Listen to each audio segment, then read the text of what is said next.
পঞ্চগড়ে মাদ্রাসার শিক্ষক কর্তৃক এক ছাত্রকে ভয়ভীতি দেখিয়ে বলাৎকারের অভিযোগ উঠেছে।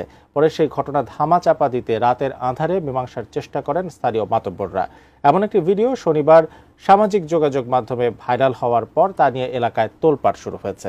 পঞ্চগড় প্রতিনিধি সিদ্ধার্থ কর্মকারের পাঠানো তথ্য ও চিত্রে ডেস্ক রিপোর্ট।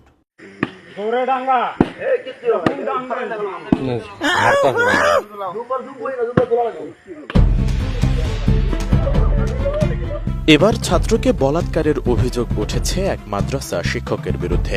পঞ্চগড় জেলার বোদা উপজেলার বড়শশী ইউনিয়নে এই ঘটনাটি ঘটে। অভিযুক্ত মাদ্রাসা শিক্ষকের নাম মোহাম্মদ মাহবুব হোসেন ওরফে মাহে আলম। তিনি বগদুলঝুলা, হাজিপাড়া, আমিরিয়া, একরামিয়া, নুরানি হাফিজিয়া মাদ্রাসা ও লিল্লা বোর্ডিং এর মুহতামিম। ভুক্তভোগী ছাত্র ও তার অভিভাবক সূত্রে জানা যায়, 8 বছর বয়সী শিশুটি পার্শ্ববর্তী বগদুলঝুলা, হাজিপাড়া, আমেরিয়া, একরামিয়া, নুরানি হাফিজিয়া মাদ্রাসা ও লিল্লা বোর্ডিংয়ে কায়দা শ্রেণীতে পড়ার সুবাদে অন্যান্য শিশুদের সাথে সেখানেই থাকত।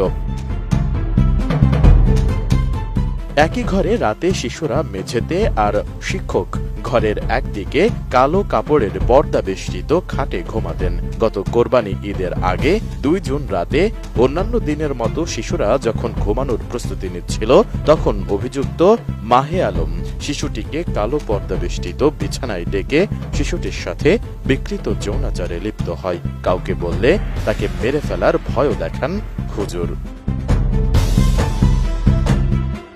পরের দিন ঈদ উপলক্ষে মাদ্রাসা ছেড়ে বাড়িতে যায় শিশুটি। ছুটি কাটানোর পুরোটা সময় ভয়ে সে কাউকে কিছু বলতে না পারলেও ছুটি শেষে মাদ্রাসায় ফিরে যেতে যখন চাপ দেওয়া হয় পরিবার থেকে, তখন শিশুটি আপত্তি জানায় মাদ্রাসায় যেতে। এতে ক্ষিপ্ত হয়ে শিশুটির বাবা যখন শিশুটিকে মারতে উদ্যত হয়, তখন কাঁদতে কাঁদতে শিশুটি বাধ্য হয়ে আসল কারণ পরিবারের সামনে তুলে ধরে। RICL TMX, যুগের পর যুগ স্থাপনা থাকে মজবুত। এরপর গণমাধ্যমের কাছে ঘটনার বর্ণনা করতে গিয়ে বারবার কাঁদছিল শিশুটি।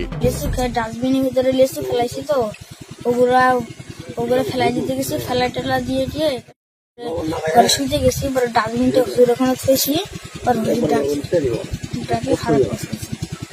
বাচ্চা বগদুলঝুলা হাজিপাড়া মাদ্রাসায় কোরআনের শিক্ষায় শিক্ষিত করার জন্য বা হাফেজ বানানোর জন্য সে বাচ্চাকে দিছি ওইখানে লেখাপড়া করার জন্য। তাদের কাছে আমানত দিছি, তারা হলো শিক্ষক, তাদের কাছে আমানত দিছি, তারা আমানতকে খেয়ানত করছে। যাই হোক, যারা তার যে দুর্ব্যবহার করছে এর জন্য আপনাদের কাছে আমি সুষ্ঠু বিচার চাই।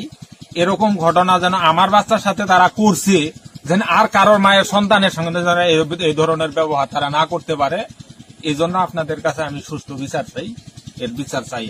একই সাথে ঘটনার তীব্র নিন্দা জানিয়ে ভবিষ্যতে আর যেন কেউ এ ধরনের কর্মকাণ্ড করতে সাহস না পায়, সেজন্য দোষী মাদ্রাসা শিক্ষকের উপযুক্ত বিচার চান এলাকাবাসীরাও। এই বাচ্চাকে যাই এই কাজটা করছে, একটা জঘন্যতম অপরাধ কাজ করছে, এটার জন্য সুস্থভাবে একটা ভালো একটা বিচার আমরা সবাই চাই আর কি। এটা মাহালম নামে হুজুর, মাদ্রাসার হুজুর এটা করছে।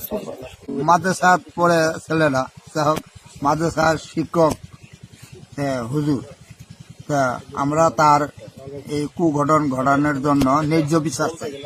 মাহালম হুজুর বলাৎকার করেছে এই মাসুম নামে ছেলেটি, এটার আমরা সুষ্ঠু বিচার আমরা শীঘ্রই চাই।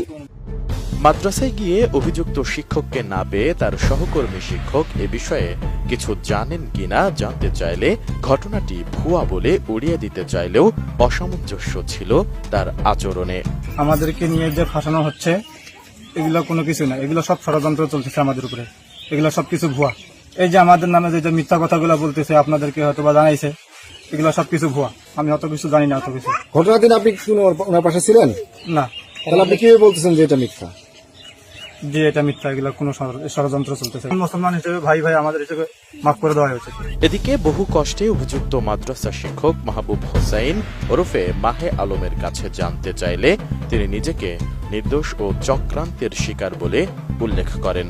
যেটা আমি কোনো এক পক্ষের ষড়যন্ত্রের শিকার, এরপরেও এটা পারিবারিকভাবে যে পক্ষের আমার বিরুদ্ধে অভিযোগ নিয়ে আসছে, এরপরও তারা তাদের সঙ্গে পারিবারিকভাবে বসে এটা একটা নিরসন করা হয়েছে। অতএব আমি আপনাদের সকলকে বলতে চাই, আপনারা বিভ্রান্তের শিকার হবেন না। Desk report, ATN news.